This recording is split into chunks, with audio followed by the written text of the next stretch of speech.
I told those people over there, with Mpls and Norway House on the same block, what we're building, what you're all building, is the National Norwegian Center in America.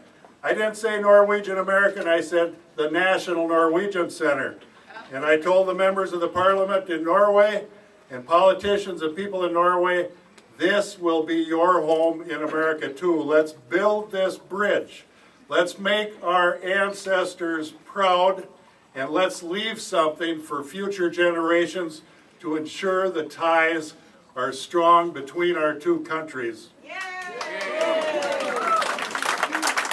And I tell you what, the people in Norway want this too, because it was as difficult for them to say goodbye to our relatives when they left the shores of Norway, when they had to go back home alone to their villages and farms, missing their family and friends. And they recognize we are alltid søskenbarn, we're all cousins, and let's look at life that way, let's learn from each other. We're proud to be Norwegian Americans. We're proud to be affiliated with Norway.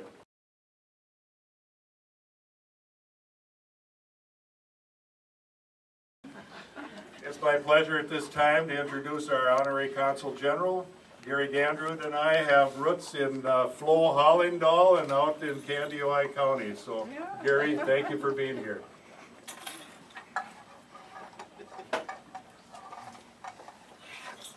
Thank you, John. Mr. Ambassador, this is the first time in Minnesota and maybe American history the two Hollings from Kandioi County have followed themselves on a microphone.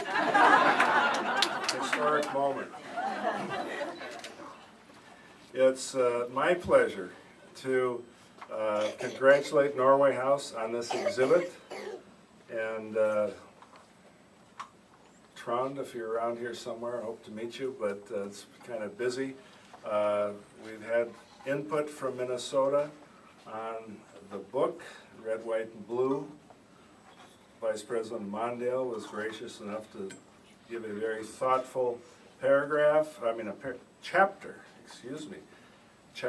and as a chapter written by our Norway's ambassador to the United States in that book. To have the artwork from that book here on display at Norway House is quite an accomplishment, and I want to congratulate Norway House for this exhibit.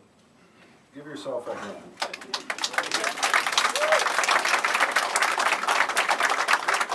Now I'd like to introduce the Royal Norwegian Ambassador to the United States, a good friend to the Midwest, to us all. He was here last May. We showed off Minnesota's Norwegian community in its finest, and he's been back a few times and will be back a few more times. His Excellency Ambassador Kåre Aas.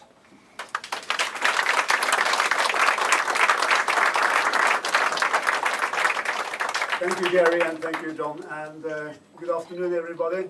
It's really great to be here, and I must say that this is really like coming home. Being in the DC, that's a distance to the Norwegian American community here in Minnesota and in the Midwest. It's great to be here, and I must say that I'm impressed by the number of participants here this afternoon, and it's as Gary said, I've been here a couple of times after 7th May last year, and I can assure you that this is not my last visit to Minneapolis and Minnesota. It's a pleasure for me to being back. Today, I'm delighted to be here at Norway House. And as I said in the beginning, it's so great to be here in this house, which we have achieved so much since I was here last May with this extremely nice and beautiful building. And I really want to congratulate you for what you have achieved. So stay on. Keep on the good work, and next time I'll be here, I'm sure you will add more to this fantastic building. Finally, I would like to express my gratitude to Norway House, the Consulate General, to Consul General Gary Gandrud, Sons of Norway, the Minnekirken, and the universities in the area with strong ties to Norway for their important contribution to the Norwegian American community in Minnesota.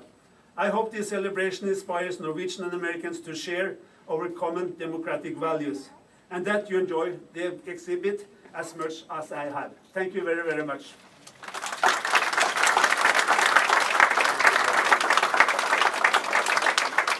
Thank you, Ambassador Oos. You know, there's as many of us living in North America of Norwegian descent as there are Norwegians in Norway. And some of you folks from Telemark had the highest immigration number that came to America that really left that county dry.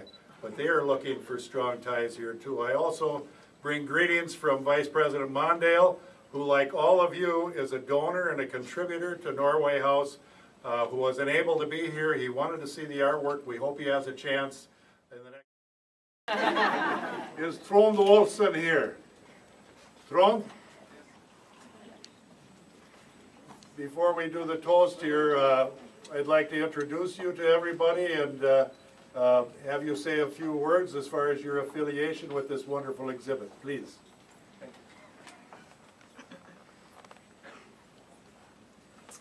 So I tried to figure out what else could I do to promote Norway in the US. I landed on an idea to try to do something related to Norway's bicentenary in 2014. The idea was decided, a book with art. Guideline was for the project, Similarity and Freedom for 200 years, Norway and US shared heritage, different experiences. The key words were right of life, right of speech, suffrage, religious freedom, and due process of law. Our aims were to create attention around the two constitutions and their similarities, differences. Consciousness about the consequences the two constitutions have for the populations of the specific countries and to create discussions. The book, which I'm holding in my hand, explains how the Norwegian Constitution was created, how it has functioned, and the democratic challenges it faces. The book also examines how the American Constitution has influenced the Norwegian Constitution. The book is directed toward a wide range of readers. For example, young people as students, grown-up people with or without Norwegian heritage, both in Norway and US.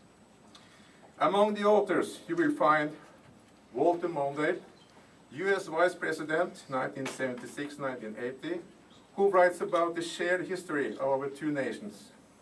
It's so warm here. In Norway, we still have winter time. Olemic Thomassen, President of Parliament in Norway, point out how valuable contribution this book is to the celebration of the centennial of the Constitution. Jeffrey Rosen, Professor and President and CEO of the National Constitution Center in Philadelphia, writes about how honored he and the Constitution Center are to be a part of the celebration of the Norwegian Constitution. Kåre Aas, Norwegian ambassador to the US, writes about liberty, equality, and fraternity. In addition to these four, you will find articles by a number of Norwegians, historians, and social researchers, some of them affiliated to American universities. The meaning by going for art in the book, instead of using photos published many times before, would make the project quite different than other things that were going to be published, and it would give me the opportunity to come to your Norway House. I made agreement with 10 artists. They were given one premises to create the art to the project. They had to read the original constitution of the 17th of May, 1814. I'm sorry about this. So, I've not used it. Okay. I have run the marathon several times, but this is something different. The art created in connection with this project is not intended to illustrate the Constitution. This is not a review of the statutory text section by section. Art offers an opportunity to add a central dimension to the apprehension of issues, relationships, and discussions. And this is the point of departure for the project.